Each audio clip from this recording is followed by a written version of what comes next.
Robert Kiyosaki के दो बाप थे। एक उनके खुद के फादर जिन्हें पुअर डैड कहते थे, और दूसरे उनके फ्रेंड माइक के फादर जिन्हें अपना रिच डैड कहते थे।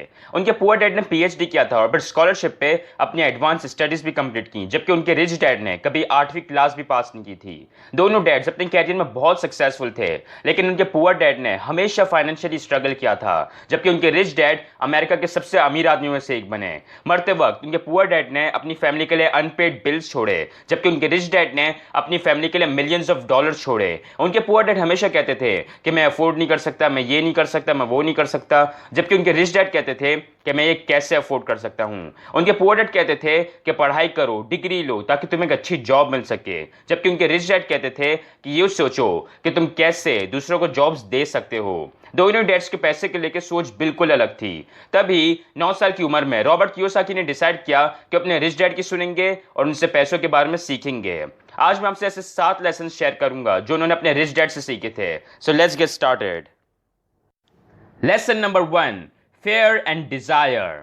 ऑथर कहते हैं कि ज्यादातर लोग पैसा कमाने के लिए काम करते हैं, उन्हें हमेशा एक अच्छी जॉब चाहिए होती है, अच्छी इनकम चाहिए होती है। बट ऑथर कहते हैं कि आपकी सैलरी कितनी भी बढ़ जाए कोई फायदा नहीं, क्योंकि सैलरी बढ़ने से आपके टैक्सेस भी बढ़ जाते हैं और आपके एक्सपेंसेस भी बढ़ जाते हैं। जैसे आपने कई बार देखा होगा कि लोग जब ज्यादा अर्न करते हैं तो ज्यादा खर्च भी करते हैं, जिससे उनके मंथली एक्सपेंसेस और भी बढ़ जाते हैं। जैसे मान लो एक न्यूली मैरिड कपल है, जेसन और सैरा। जेसन एक प्राइवेट कंपनी में जॉब करता है। जैसे उनकी शादी हुई उन्होंने मंथली इंस्टॉलमेंट्स पे एक घर खरीद लिया।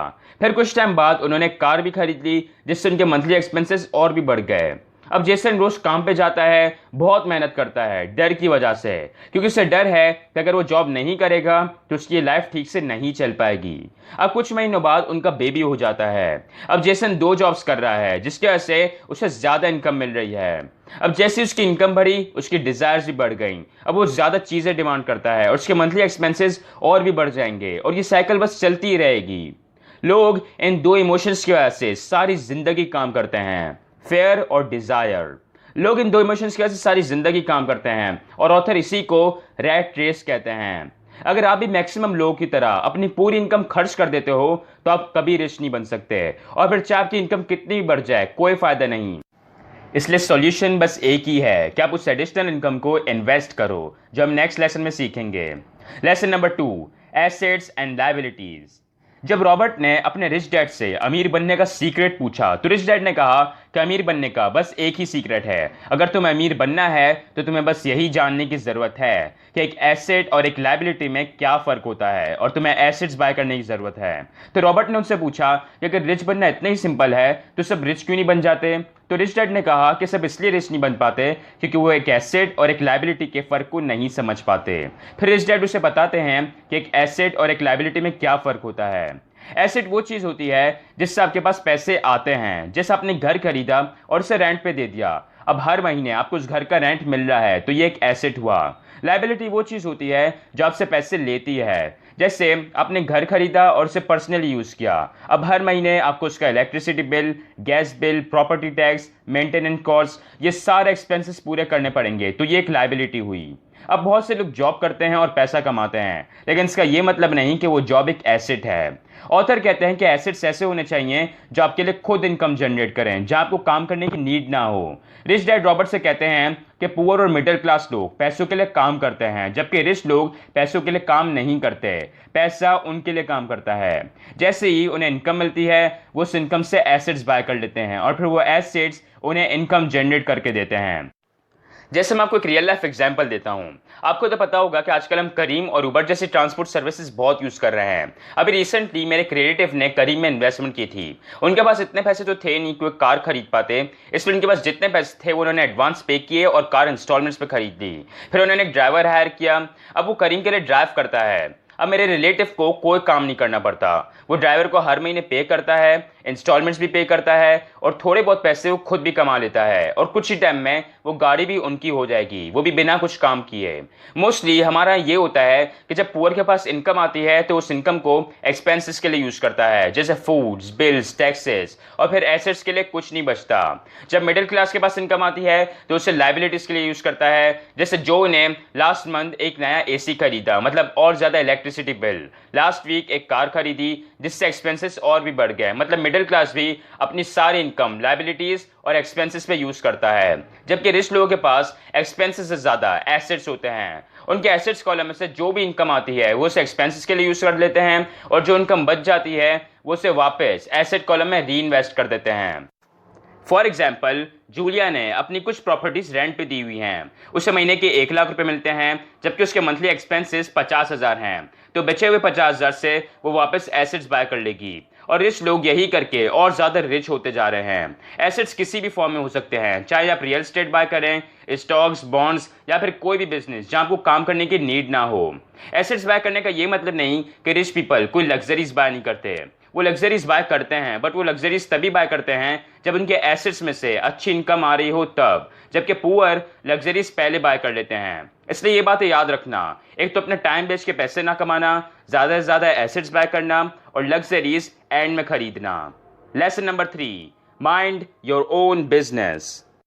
ज्यादातर लोग हमेशा इसलिए पुअर रहते हैं क्योंकि वो सारी जिंदगी किसी और के लिए काम करते हैं। माइंड योर ओन बिजनेस का मतलब है कि अपना एसेट कॉलम बनाओ और उसे स्ट्रांग रखो। हमारे आजकल लोग बस फॉर्मल एजुकेशन और डिग्रीज को ही हर चीज समझते हैं। हमारा एजुकेशनल सिस्टम भी हमें यही सिखाता है कि हमें डिग्रीज लेनी चाहिए और जॉब्स करनी चाहिए। बहुत से लोग डॉक्टर्स बनते हैं, इंजीनियर्स बनते हैं और इसमें कोई गलत बात नहीं है। इनफैक्ट ऑथर रॉबर्ट कियोसाकी ने भी बहुत सी जॉब्स की हैं, बट मोस्ट लोगों का प्रॉब्लम यह है कि वो और कुछ नहीं करते। वो जॉब्स तो करते हैं बट साथ में उनका अपना कोई बिजनेस नहीं होता, वो अपने एसेट कॉलम को स्ट्रांग नहीं बनाते। जैसे जब रॉबर्ट कियोसाकी जॉब कर रहे थे तो साथ में रियल एस्टेट्स भी खरीदते बेचते थे। इसलिए अगर आप कोई जॉब करते हो तो उसे कंटिन्यू रखो, एक अच्छे हार्ड वर्किंग एम्प्लॉय बनो, बट साथ में अपना कोई खुद का भी बिजनेस करो, अपने एसेट कॉलम को स्ट्रांग करो। एक और इंपॉर्टेंट चीज, एसेट्स वही बाय करना जो आपको पसंद हो, जिनमें आपका इंटरेस्ट हो। जैसे मुझे रियल एस्टेट नहीं पसंद तो मैं रियल एस्टेट बाय नहीं करूंगा और वो एसेट्स बाय करूंगा जिनमें मेरा इंटरेस्ट हो। तो वही एसेट्स बाय करना जो आपको पसंद हो। बाय द वे, अगर आप कोई वीडियो एंजॉय कर रहे हो तो मेरे चैनल को सब्सक्राइब कर लेना ताकि आपको हर वीक ऐसे ही वीडियोस मिलती रहें। Lesson number 4, it's not the smart who get ahead but the bold. Author कहते हैं कि लोग अमीर इसलिए नहीं बनते क्योंकि उनके पास बहुत सारे पैसे होते हैं, वो रिच सिर्फ और सिर्फ अपनी फाइनेंशियल नॉलेज की वजह से बनते हैं। अब मैं आपसे बुक समरी जो शेयर कर रहा हूं, आपको नॉलेज तो दे रहा हूं, बट इसका ये मतलब नहीं कि आप रिच बन जाओगे। आप तब तक रिच नहीं बन सकते जब तक आप इस नॉलेज को यूज नहीं करते। बहुत से लोगों के पास नॉलेज तो होती है बट वो कभी उस नॉलेज को यूज ही नहीं करते, उस पर एक्शन नहीं लेते। ऑथर कहते हैं कि नॉलेज तो बहुत लोगों के पास होती है, लेकिन जिंदगी में कामयाब वही बनता है जो हिम्मत करके उन स्टेप्स को फॉलो करे, एक्शन ले। अब जैसे मैंने आपको इस वीडियो में एडवाइस दी कि अपने इनकम को एसेट्स में इन्वेस्ट करें। अब आप में से कितने कम लोग इस एडवाइस को फॉलो करेंगे और चांस है कि वही थोड़े बहुत लोग आगे जाके रिच बनेंगे। बहुत से लोग एक्शन इसलिए नहीं लेते क्योंकि कहते हैं कि उनके पैसे डूब जाएंगे। बहुत से लोग कहेंगे कि यार मेरी एक फैमिली है, मैं रिस्क लेना अफोर्ड नहीं कर सकता, या बहुत से लोग ये भी कहते हैं कि मेरे पास इन्वेस्ट करने के लिए पैसे ही नहीं है। तो मैं आपको बता दूं कि ऑथर ने बहुत ही रिस्की इन्वेस्टमेंट्स किए हुए हैं, ऐसे इन्वेस्टमेंट्स जब उनके बैंक अकाउंट में एक भी पैसा नहीं था। ऑथर कहते हैं कि पैसे लाने के बहुत से तरीके हैं, बस आपको पता होना चाहिए कि कैसे।